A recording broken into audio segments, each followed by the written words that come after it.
So my name is Gustavo Vastostes. You can call me Gus, Coach Gus. I'm the head coach at WIT Training London. And how I got into coaching was probably about 10 years ago when I stopped playing football. And I have always had this love for fitness. And I decided to work with fitness then and carry on. And back then I wanted to work with performance, so football or any other thing related to sport. But then getting into the uni, sport and science, I realized that actually the market was going towards PT, personal training, and more toward like fitness rather than, when I say like the market, it's more like let's say the money, where the industry was going for, where you would see big magazines talking about, and rather than sports, even though also because sports is really like old school style, you always have to know someone, you always have to have that link. So I decided to go through that kind of way. And so yeah, that was about 10 years ago, and then I got into sport and science uni. I got my degree about, that was a long time ago now, bro. About 7 years ago. And so I've been coaching for about 10 years now. That's it. Yeah. And what I think about the current state of the PTs, the personal trainers in our market here in London, I think that the market itself, the fitness market in London, is massive, is really big in any sense. Although, unfortunately, I think that the quality in service is quite poor yet for the size of the demand, let's say like that. Because I understand that when working with people, you need to know the basics of physiology, anatomy, nutrition, how to program, how to deal with people, right? All the understanding of dealing with people. And nowadays, unfortunately, for you to become a personal trainer, just like a simple trainer, you don't need to actually go through all those, let's say, how you call it, all the accreditations like physiology, anatomy.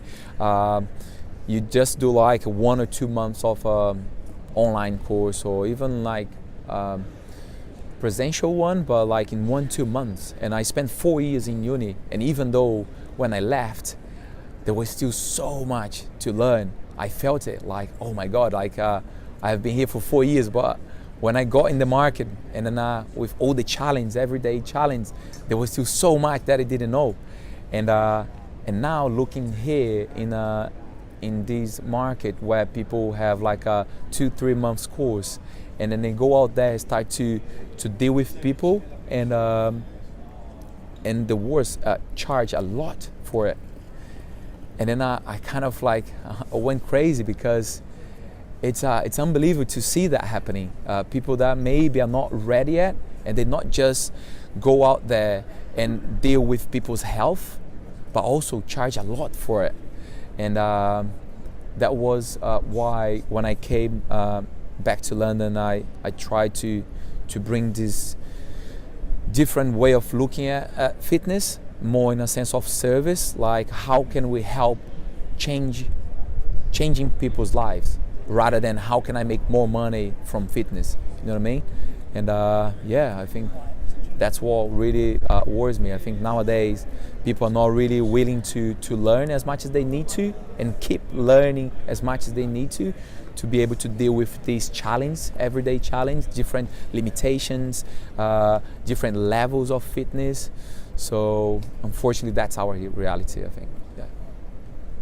The coaches, so what I looked when I was looking for my team of coaches, I think first of all is I tried to find people that were willing to learn. So obviously you look at the potential, right? You see the people out there who are trying to do something good, not just for themselves, trying to build their own profile, but also trying to help people. And I went around, I went to many different places, and I see a lot of trainers out there. And you can spot the ones that are really trying to help people to move better, to change their lifestyle, rather than just getting them a nice sweat before they leave, and then pay them the hours. So I think that the best way to put it is to look for people who are trying to do their best and are willing to learn as much as they can, in a sense of being hungry to learn more and more, knowing that there's never a limit, there's never too much you can learn, because every day life is teaching us something different and bringing us someone with a different limitation or a different need.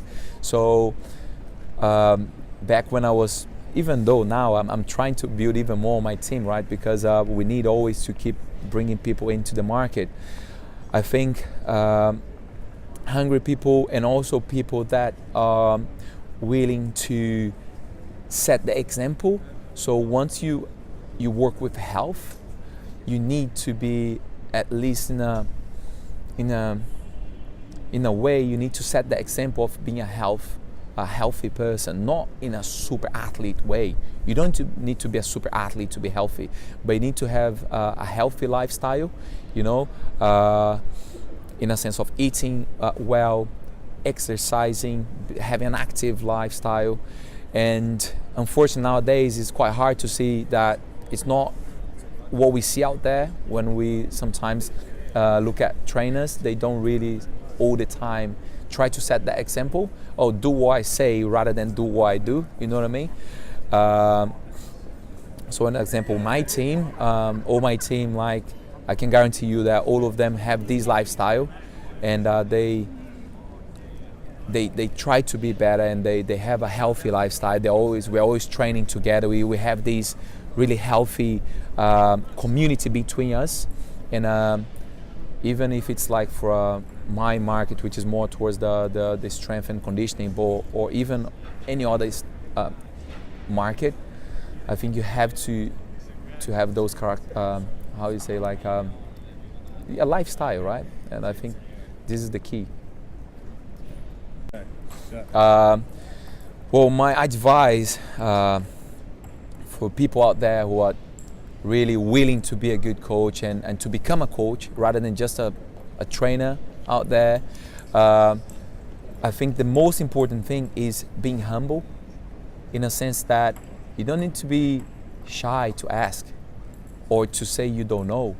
I think it's better to say you don't know. You're gonna do like a research, try to find out about it, and then you're gonna bring something better for your client or for someone who asked you, rather than try to do something you think is the correct, and then hurt someone or maybe give the wrong information.